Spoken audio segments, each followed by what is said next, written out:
Arrêtez d'épouser des personnes qui ne partagent pas la même vision de la vie que vous. Je me rends compte au fur et à mesure que le temps passe que c'est une erreur que beaucoup de gens font et qui aujourd'hui les plombe dans leur décision, dans leur volonté de retourner investir en Afrique. Je viens de discuter avec un participant de la formation ici. On est au Gabon et c'est la même chose. C'est quelqu'un qui est dans la diaspora, qui est revenu ici pour suivre ses affaires. Les affaires sont en train de décoller, ça commence à marcher. Et il propose à sa femme de revenir avec lui. Et cette dernière est catégorique, non, elle ne veut pas rentrer s'installer en Afrique. Elle veut bien venir de temps en temps pour des vacances, mais elle n'est pas du tout d'accord avec l'idée de venir s'installer ici, prendre leurs enfants, venir les scolariser ici. Et je lui ai demandé simplement, ça fait combien de temps qu'ils sont ensemble? Ça fait 10 ans. Donc c'est un vieux couple. Ils ont aujourd'hui 3 enfants. Et je lui demande, ton projet pour l'Afrique, c'est un projet que tu as depuis toujours ou c'est un projet récent? Il me dit non, que lui, quand il quittait le Gabon, il savait déjà qu'il allait revenir ici pour venir s'installer et faire du business. Ça a toujours été quelque chose qu'il avait à cœur. Je lui dis ok, d'accord. Et ta femme alors, quand tu l'as rencontrée, est-ce que c'est quelque chose dont vous avez parlé? Vous étiez d'accord là-dessus? Il me dit qu'il en avait parlé avec elle et la fille n'était pas d'accord. Elle a toujours été dans la position de dire que pour elle, elle ne se voit pas retourner en Afrique. Même si elle est née, elle a grandi ici, c'est une fille du pays, elle ne se voit pas retourner s'installer ici. Bon, je lui ai donc dit quelque chose de très simple, c'est que... Et je lui ai demandé, mais du coup, en sachant donc ça, pourquoi est-ce que tu l'as épousée? Il me dit, je l'aimais et je pensais qu'avec le temps, j'allais la convaincre et elle allait changer d'avis. Erreur. Erreur. On n'épouse pas n'importe qui, les amis. Surtout si vous avez des projets pour l'Afrique. J'ai déjà pris le temps d'expliquer ça ici, mais il faut le redire.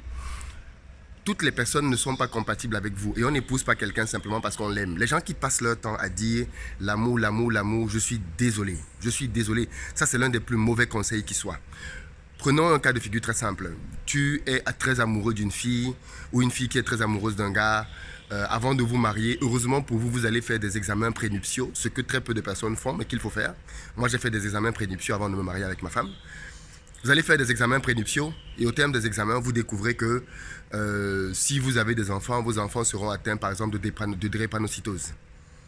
Or, l'un d'entre vous, enfin tous les deux, vous voulez vraiment avoir des enfants. C'est juste que vous avez une incompatibilité sanguine. Vous faites quoi? Vous faites quoi? Alors, il y en a certains qui vont se marier en disant oui, l'amour va faire, peut-être que Dieu va faire grâce, peut-être que les choses vont changer avec le temps. Et ce qui se passe souvent, c'est que vous vous mariez, vous avez des enfants, les enfants ont la drépanocytose et vous vivez l'enfer que c'est que cette maladie, parce qu'il faut le dire, c'est une maladie extrêmement horrible. C'est super difficile pour les enfants et pour les parents. Mais vous le savez depuis le début, n'est-ce pas? Vous avez quand même décidé de vous engager. Les personnes raisonnables souvent disent non, on ne peut pas continuer à cause de ça. Combien de personnes se sont dit on s'aime? Et quand vous êtes arrivé à l'étape de présentation des familles, votre mariage s'est arrêté parce qu'une des familles n'était pas d'accord. Une des familles a dit non, moi je ne suis pas d'accord avec ce mariage et vous avez arrêté. Ça arrivait très souvent. Ça arrive souvent ici en Afrique. Ça peut être une question de situation familiale, ça peut être une question de situation sociale, c'est-à-dire que ta famille veut quelqu'un qui a un certain revenu et le gars n'a peut-être pas ce revenu. Ou alors ça peut être une question de tribu. Ça, il faut se dire la vérité. Ça peut être une question de tribu. Ta famille ne veut pas que tu épouses quelqu'un de telle ethnie et à cause de ça, vous ne vous mariez pas. On a vu ça ici. Vous voyez bien qu'il y a des situations pendant lesquelles l'amour n'est pas roi. Ok? Vous avez voulu vous marier, mais ça ne s'est pas fait. On a vu plein de cas comme ça.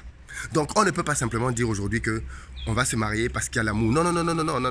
On ne se marie pas uniquement sur la base de l'amour. Il y a l'amour, c'est très bien, c'est une base.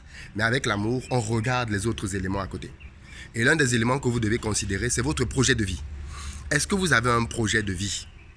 Est-ce que vous savez où vous voulez aller dans la vie? Est-ce que vous savez où est-ce que vous voulez, ce que vous voulez faire dans les 5, les 10 prochaines années?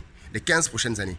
Et pour ceux qui veulent investir au pays, pour ceux qui veulent rentrer investir en Afrique, il est indispensable que vous en parliez avec votre partenaire et que vous ayez la même vision. Parce que si c'est juste un partenaire que vous allez obliger à vouloir rentrer en Afrique, ou si c'est quelqu'un que vous pensez que vous allez manipuler ou même que vous allez convaincre, vous vous mettez le doigt dans l'œil. On ne change pas les gens. Et ce n'est pas votre rôle d'essayer de changer les gens. Ce n'est absolument pas votre rôle.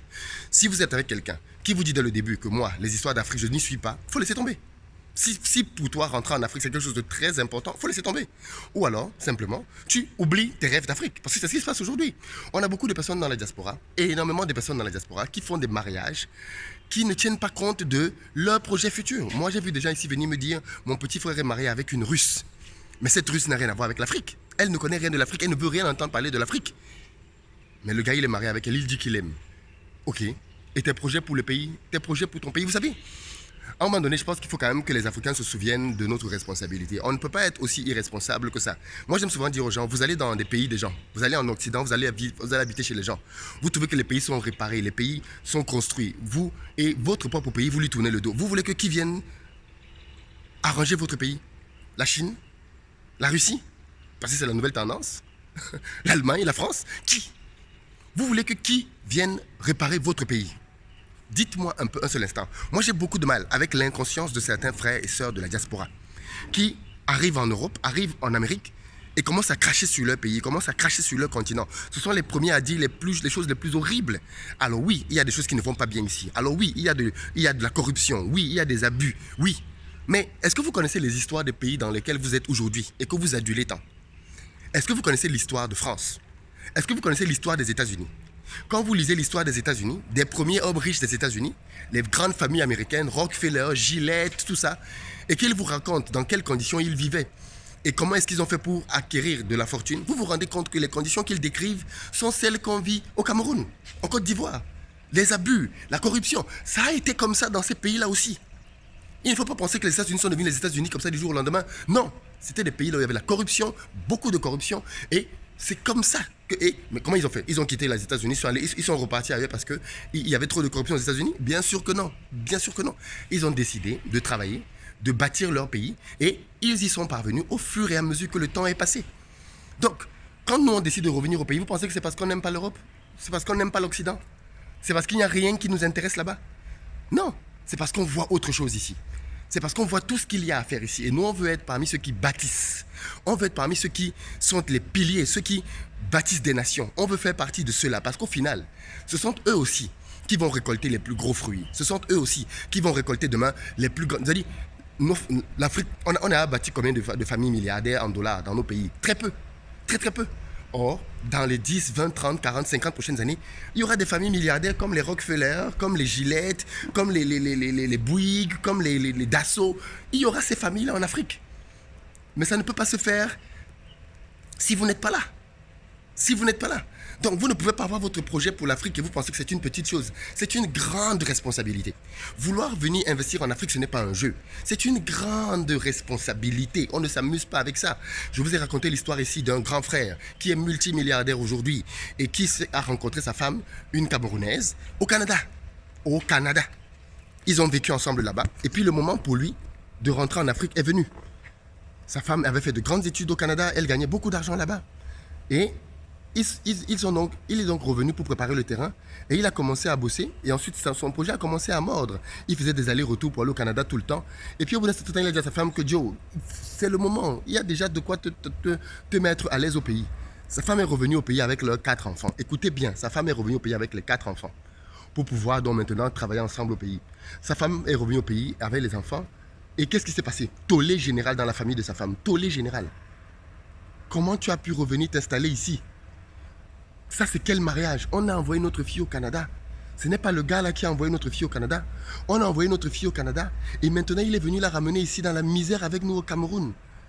Ça, ce n'est pas possible. Alors que les gars vivaient bien. Hein? La fille a commencé à mettre la pression à son gars que non, elle veut repartir. Elle veut repartir au Canada. Ok, donc du coup, elle a décidé de repartir et elle est repartie avec les enfants. Il a encore essayé de faire quelques navettes pendant 1 ou 2 ans. Et fin de fin, ils se sont séparés. Voilà. Ils se sont complètement séparés. Ils se sont séparés avec les 4 enfants. Aujourd'hui, il est remarié, il est en train de refaire sa vie. La femme est de l'autre côté avec les enfants. Parce que la famille est venue mettre son grain de sable et dire que non, notre fille ne nous envoie plus l'argent comme avant. Maintenant, elle est ici en France, CFA, il faut qu'elle retourne aux États-Unis ou au Canada ou en Europe. Voilà aussi la mentalité de certaines familles. Voilà pourquoi quand vous voulez dire que vous voulez rentrer en Afrique, il faut être courageux. Il y a des familles comme ça qui n'aiment pas l'Afrique, des familles qui considèrent que l'Afrique c'est l'enfer. Et dès qu'ils peuvent sortir leurs enfants de l'Afrique, ils sortent leurs enfants de l'Afrique avec pour but que ces enfants n'y reviennent plus jamais. Jamais, jamais, jamais. Parce qu'ils disent que non, le pays est trop dur. Mais c'est pareil, vous savez, tout est question de mentalité dans l'enrichissement. Si tu as une mentalité de pauvre, tu vas voir la pauvreté, les difficultés, plein de raisons de ne pas te lancer autour de toi. Tu vas les voir partout. Partout, partout. Et c'est ce qui se passe souvent avec les pauvres. Ils voient toutes les raisons autour de ne pas entreprendre, de ne pas lancer un projet, parce qu'il y a ci, il y a ça, il y a la politique, il y a la corruption, il y a cela. Mais nous, on leur montre tous les jours que c'est possible.